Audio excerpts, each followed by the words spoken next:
पवित्र परमेश्वर का धन्यवाद हो आपको और मुझे सफल देने के लिए। आज हम अय्यूब के विषय में देखेंगे। अय्यूब पहला अध्याय उसका पहला आयत से लेकर 22 आयत तक देखेंगे। यहाँ पर अय्यूब की प्रथम परीक्षा के विषय में देखेंगे।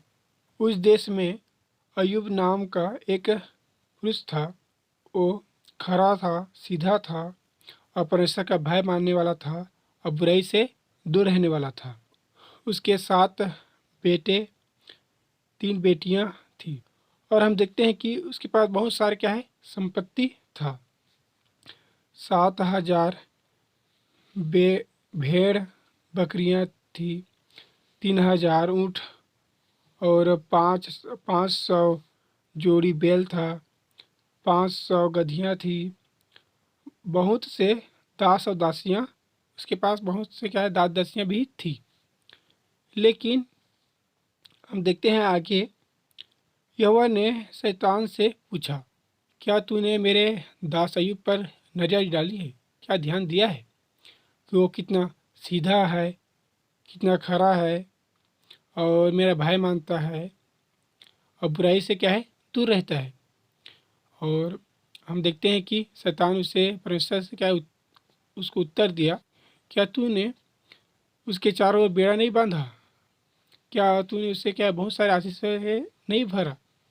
तो उस पर हाथ रख और उससे सब कुछ छीन ले, तब वो देखना तुम्हारे मुंह पर निंदा करेगा। ऐसा बोलता है शैतान। उसके बाद परमेश्वर उसे उसके सारे संपत्ति का अधिकार वहाँ पर शैतान सौंप देता है, उसके हाथ में दे देता है। सिर्फ उसके शरीर को छोड़, ऐसा कहता है। उसके बाद हम देखते हैं कि अय्यूब के जीवन में एक करके बहुत सारी परेशानी आता है।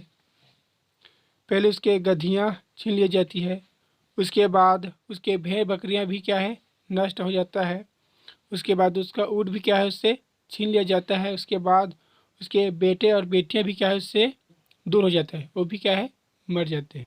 फिर भी अय्यूब हिम्मत नहीं हारता। फिर भी अय्यूब भी विश्वास में बना रहता है। अय्यूब कहता है कि यहोवा का नाम धन्य है। उस अवस्था में भी अय्यूब यहोवा को धन्य कहता है। और हम दूसरा आयत में भी देखते हैं, उसकी एक और परीक्षा होती है जिसमें उसके देह में बहुत सारी तकलीफ़ें आती है। और उस टाइम उसकी पत्नी उससे कहता है कि तू परमेश्वर की निंदा कर। फिर भी अय्यूब नहीं करता। अय्यूब कहता है कि जब हम परमेश्वर से आशीष से लेते हैं तो उसके दंड भी नहीं ले, मतलब सुख भोगते हैं तो दुख भी नहीं भोगे, ऐसा कहता है। और हम अय्यूब के लास्ट अध्याय को जब हम पढ़ते हैं तो हम देखते हैं अय्यूब को दुगनी आशीष से दिया जाता है। जितना पहले था उससे दुगना आशीष दिया जाता है। आपके और मेरे जीवन में अगर कोई परेशानी आती है तो लोग कहते हैं कि इसने जरूर कुछ पाप किया होगा, उसी वजह से आया। लेकिन परमेश्वर हमारे जीवन में एक परीक्षा को भी लाता है, हमारे विश्वास को परखने के लिए, हमें विश्वास में बढ़ाने के लिए।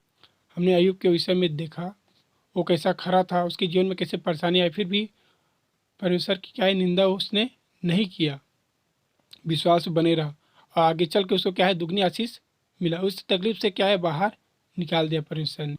आज का वचन आपको और मुझे विश्वास में बढ़ाए। परमेश्वर का धन्यवाद हो।